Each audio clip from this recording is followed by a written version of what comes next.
Before we begin, take a second to like this video, subscribe to the channel, and turn on notifications, because stories like this take time, research, and heart to tell, and your support truly keeps them alive.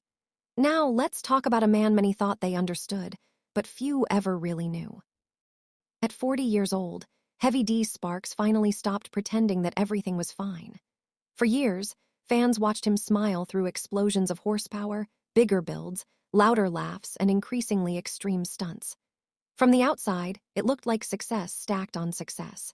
But behind the cameras, behind the jokes, and behind the roar of diesel engines, the cost of that life was quietly tearing him apart in ways no one could see.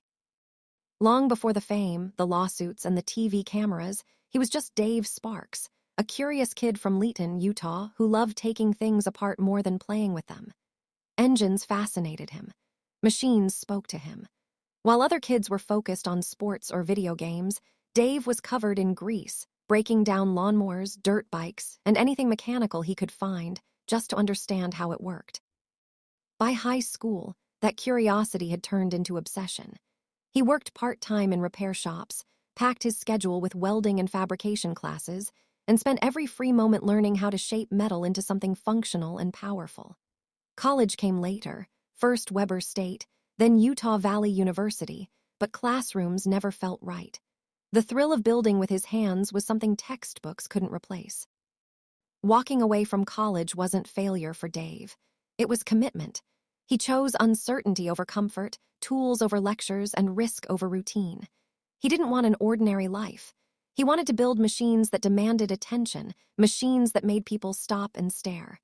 Bigger, stronger, louder. That dream was clear long before fame ever found him. Everything changed around 2008 when he met David, Diesel Dave, Kylie at a church event in Salt Lake City. The connection was instant. Two guys with the same hunger, the same obsession, and dreams far larger than their bank accounts. The moment that sealed their bond was almost ridiculous. Heavy D accidentally filled Diesel Dave's truck with the wrong fuel, forcing them to siphon gasoline out together in a parking lot, laughing like idiots. That mistake became the foundation of a partnership. Together, they launched diesel cellars in Bountiful, Utah, starting with almost nothing. The formula was simple but brutal. Buy unwanted diesel trucks, rebuild them into monsters, sell them for profit, then pour every dollar back into the next build. It was exhausting, risky, and relentless, but it worked. What truly separated Heavy D from everyone else was his understanding of the internet. Long before most builders thought about cameras, he filmed everything. Successes, failures, breakdowns, arguments, and wild ideas. Truck giveaways tied to merchandise purchases turned into a marketing juggernaut. Millions of people were suddenly watching two Utah mechanics push mechanical boundaries like no one else. By 2016, Diesel Brothers exploded onto Discovery Channel, and overnight, Heavy D became a household name.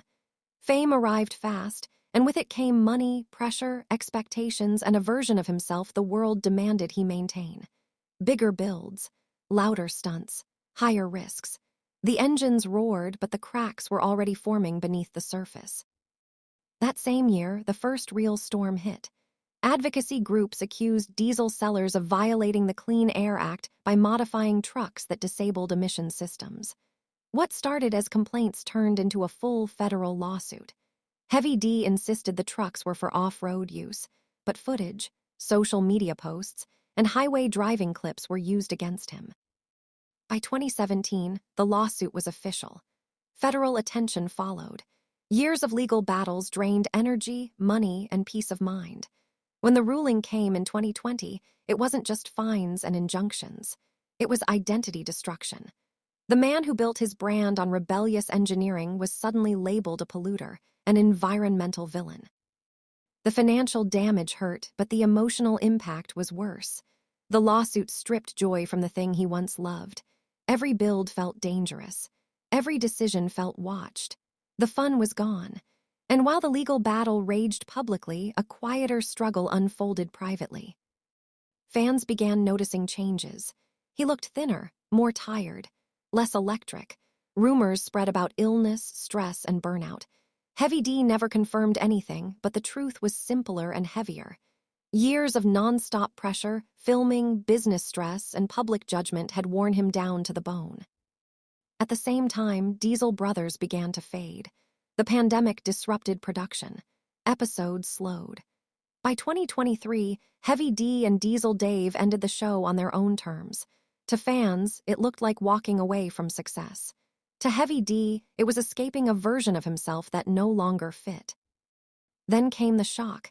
Heavy D pivoted to electric vehicles, purchasing the rights to the failed Nikola Badger. The diesel community was stunned. Some felt betrayed. Others were confused. But for Heavy D, it wasn't about trends. It was about survival. Diesel had become a legal and emotional minefield. Launching Ember Motors was risky, expensive, and exhausting. But it represented something new, something untainted by lawsuits and past battles. Still, the pressure remained immense. Building a vehicle company from scratch is brutal, and Heavy D was carrying the weight almost alone. Then came the moment no one expected. In 2024, he announced he was selling everything. Trucks, tools, equipment, projects, the empire he spent over a decade building. There was no excitement in his voice. No hype, just calm finality. It wasn't bankruptcy. It was release. Those machines weren't assets anymore. They were reminders of a life that nearly broke him. Selling them wasn't giving up. It was letting go. After the noise faded, something changed. His content slowed. He spoke about faith, family, mindset, and healing. The performance was gone. What remained was a man learning how to breathe again. At 40, Heavy D finally admitted the truth. He wasn't sick. He wasn't ruined. He was exhausted. Burned out from chasing bigger, louder, faster for too long. Success had become a cage disguised as achievement. Walking away wasn't weakness. It was wisdom. Ending the show wasn't defeat. It was control. Reinventing himself wasn't betrayal. It was survival. Heavy D Sparks didn't lose everything. He saved himself. Do you think he made the right choice by walking away from the world that made him famous? Let us know your thoughts in the comments below, and we'll see you in the next story.